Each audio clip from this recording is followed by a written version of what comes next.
మేడ్చల్ జిల్లా Kushaiguda police station పరిధిలోని Kapra life line హాస్పిటల్లో ధోనే కుమార్ 40 సంవత్సరాల అనే వ్యక్తి ఆదివారం నాడు అనారోగ్య కారణంతో అడ్మిట్ అయి ఈ రోజు ఉదయం చనిపోవడంతో హాస్పిటల్ నిర్లక్ష్యం వల్లే కుమార్ చనిపోయాడని ధర్నాకు దిగిన మృతుని బంధువులు హాస్పిటల్ యాజమాన్యం సరైన ట్రీట్మెంట్ చేయకుండా నిన్న చనిపోయిన వ్యక్తిని ఇప్పటివరకు హాస్పిటల్లో ఉంచుకున్నారని హాస్పిటల్లోని డాక్టర్లు నిర్లక్ష్యం వల్లే కుమార్ చనిపోయాడని పెద్ద ఎత్తున హాస్పిటల్ ముందు రోడ్డుపై బైఠాయించి డౌన్ లైఫ్ లైన్ అంటూ ఆందోళనకు దిగిన మృతుని కుటుంబం సభ్యులు బంధువులు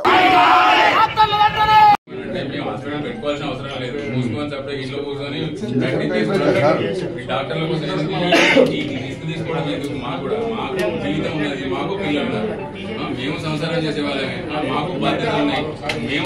మేమేమి ఇక్కడికి వచ్చి ఏదైనా ఏమన్నా చూడు కాన్షియస్ లోనే పని చేస్తున్నాం. మా కాన్షియస్ లోనే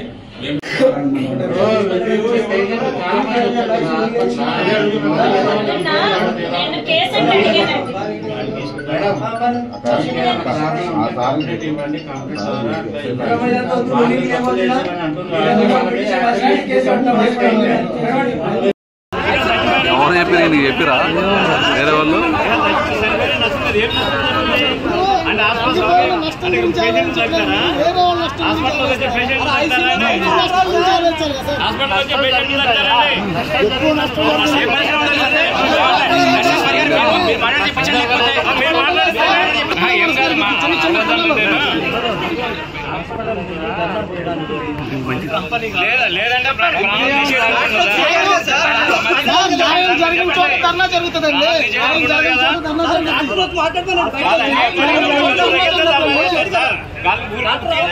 న్యాయం జరిగితే మేమే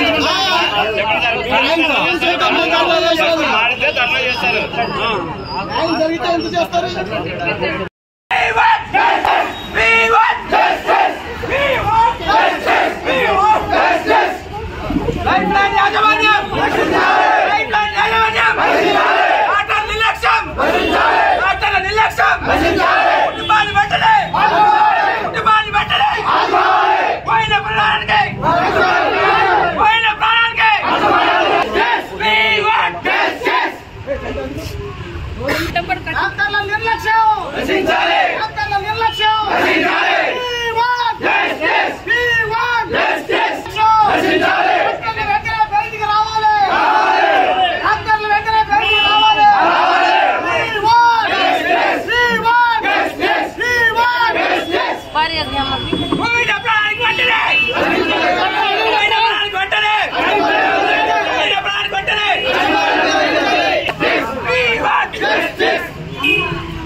ఆరు గంటలకల్లా ఇక్కడ తీసుకురావడం జరిగింది.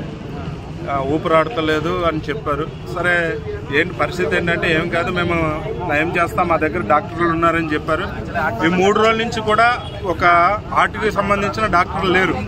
వాళ్ళే డబ్బులు కట్టమని ఒక 20,000 కొట్టారు. ఇంచుమించు మందులకు ఒక 40,000 దాకా అయినాయి. అండ్ అలాగే అంటే కట్టమని అడిగితే కడతాం సార్, మేము ట్రీట్మెంట్ చేయండి, మాకు ఊరిలో ఉన్నారు, ఊరి నుంచి వస్తున్నారని వాళ్ళ బంధువులందరూ చెప్పారు. చెప్పినప్పుడు ఆయన అసలే ట్రీట్మెంట్ కూడా ఏం చేయలేదు, డబ్బులు కట్టలేదని ఒక డాక్టర్ మాట్లాడాడండి. ఎలాగంటే వీళ్ళు ట్రీట్మెంట్ అంటే డబ్బులు కట్టలేదు కాబట్టి ఈయన ఇలాగ అయిపోయాడు అని చెప్తున్నారు. ఈ నిన్న 3 గంటలకే చనిపోయాడు అంటే ఇప్పుడు దాకా బతికే ఉన్నాడని చెప్తున్నారు. కానీ నిన్న 3 గంటలకే చనిపోయాడండి ఆయన. దీని మీద ఈ హాస్పిటల్ మీద, ఈ హాస్పిటల్ యజమానం మీద కూడా మరి అందరూ కూడా ఒక చర్య తీసుకోవాలని మేము కోరుతూ ఉన్నాం.